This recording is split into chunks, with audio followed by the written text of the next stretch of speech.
Dito na yan sa pangalawa. Ito. Tapos na rin to. Halos takip nila.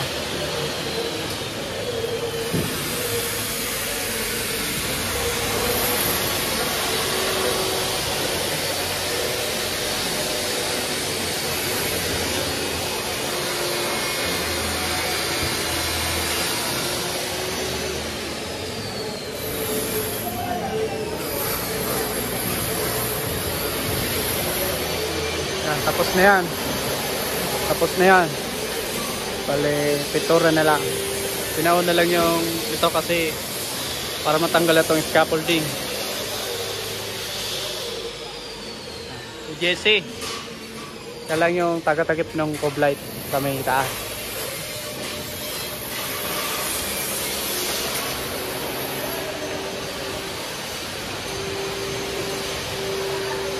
Bale, ito, okay na to. Takip na lang kulang. Sunod na po nito. Alam, patapos na rin yan. Sabay-sabay na.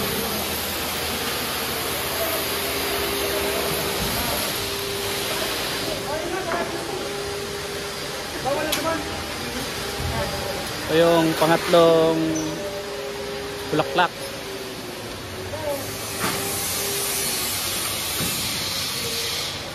Pangit na yung ano kasi merong ducting.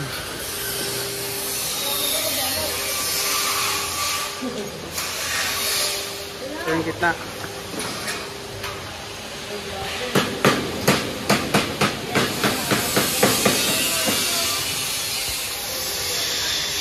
Ayan. Doon tapos na rin doon. Ito na lang.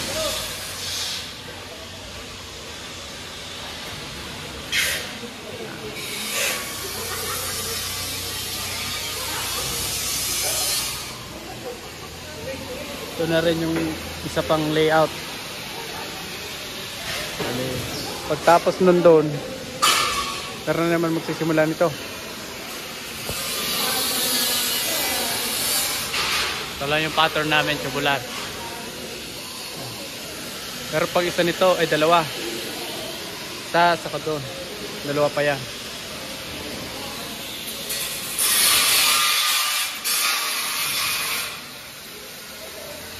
Hindi mo pa mahalatang may design.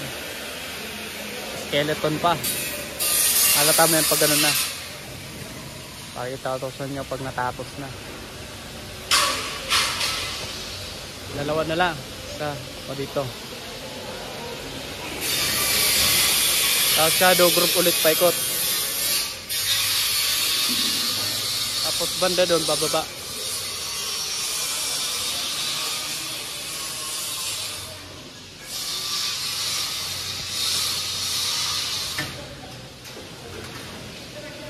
Tapos nang lagyan ng mga para sa cove light, alisin na namin yung ano, yung pattern na tubular.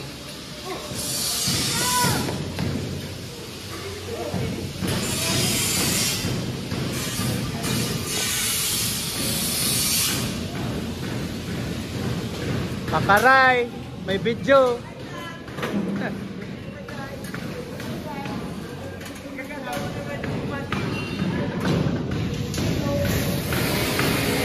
Ano yung pangatlo?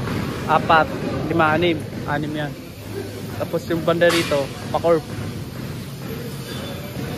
I-layout namin yon, huli na. Pag medyo ano na dito.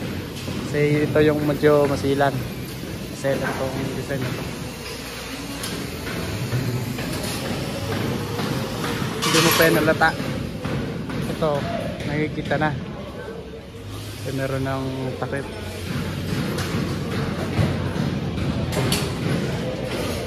Hindi ba kayong diskarte dito? Doon kasi buo yung ano, yung sa may taas. Ano na, pag ganito. Ngayon, ginawa ko dito, flat na lang yung ibabaw. Inuna ko yung flat para matakpan na. Para medyo mas mabilis-bilis. Hindi mahirapan yung pagtakip. Kasi pakurba to, pakurba. Tapos na to. 85% nito. Mga tropang sprinkler. Si Kalbo na naman.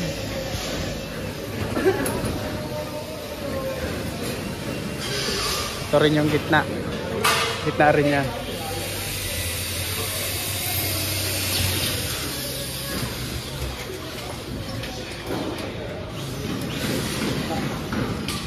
Kanya-kanya ng gawa dito.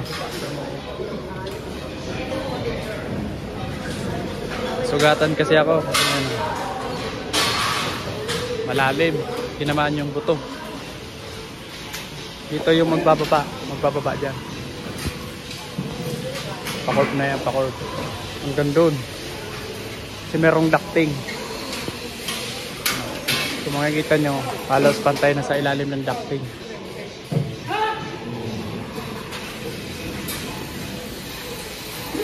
Maki!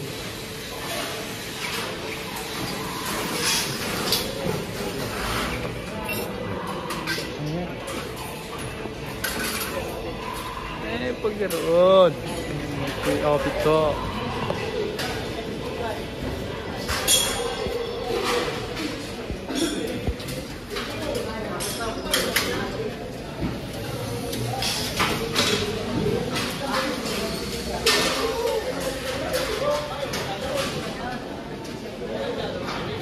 So makikita nyo na rin yung design nito pag meron ng takip yung sanipa. Bukas pwede na yung takpan. Yung sanipa. Yung loob.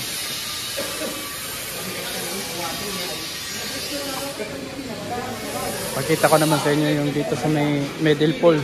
Yung sa may poste. Halos kunti na lang. Yung mga pandugtong na lang ha. Pandugtog doon. Yan.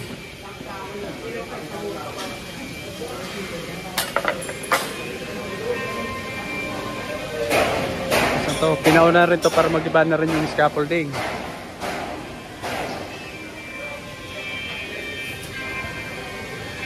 Ang tropa nating pintor.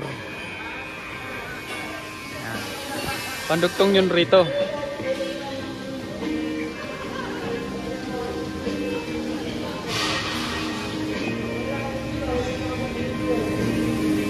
Sa'yo mo yung sounds. Pundon mo muna. Copyright ka. Pyramid!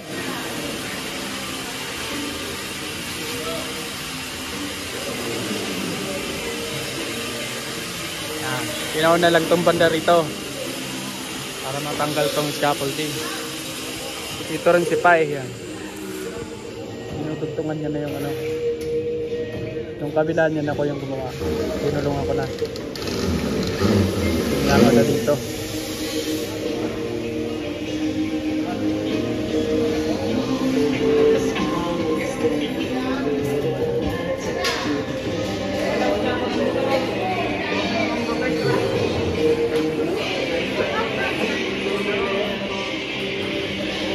Aye!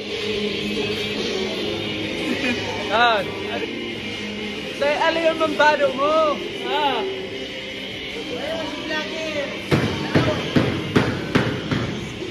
Mahirapan sila magpintura niyan kasi lahat plywood. Buti kong hardiplex, ano lang yan, skim coat. Ayan, puro lahat sila liha kasi ano, fully top yung gamit. Hanggang baba yan.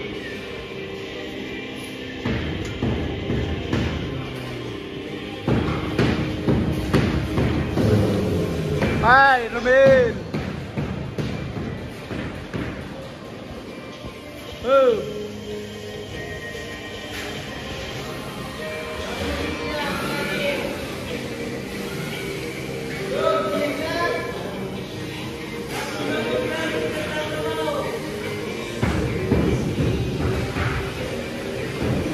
Yan, ino na lang dito. Ito kahit huli na to, okay lang kasi pwedeng ano na dito, yung may gulong na scaffolding. Ito lang yung ano para matanggal na to.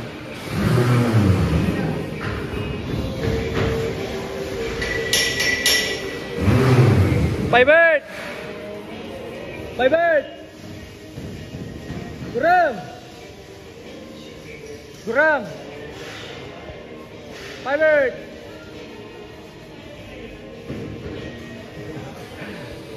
Baka kami sa Blayan Pai! Diyan sa baba, tapos na kami. May konti na lang yung tatakpan ng hardflex. Kasi meron pang ano, lumulusot ng electrician. Saka yung sa ducting. Katulad dito, may bakante.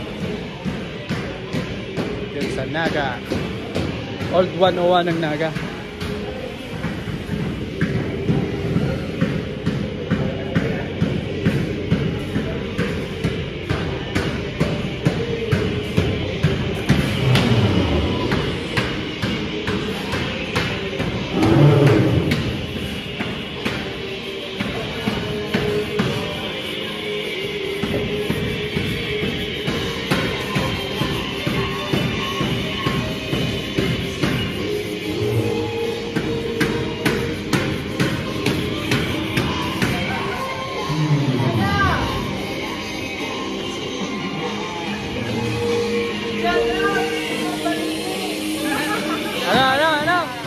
Ano?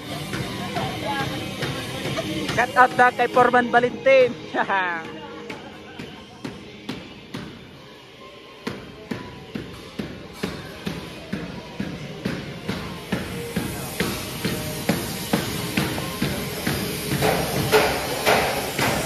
Hey! Alas medyo ano kasi merong mga ducting. Kaya makikita nyo may tambol dyan.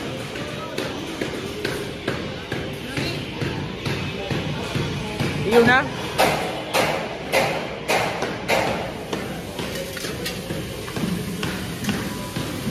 Ulit ito, meron din ducting. Kaya yung cob light niyan hindi na iikot, mapuputol yung ilaw.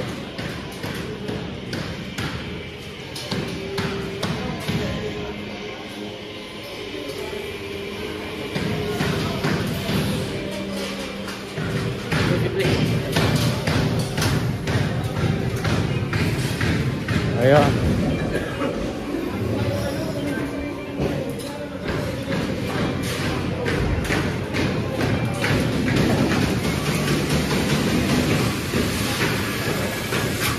So yun, hanggang dito muna ulit. Update ko na lang ulit kayo. Go, peace out.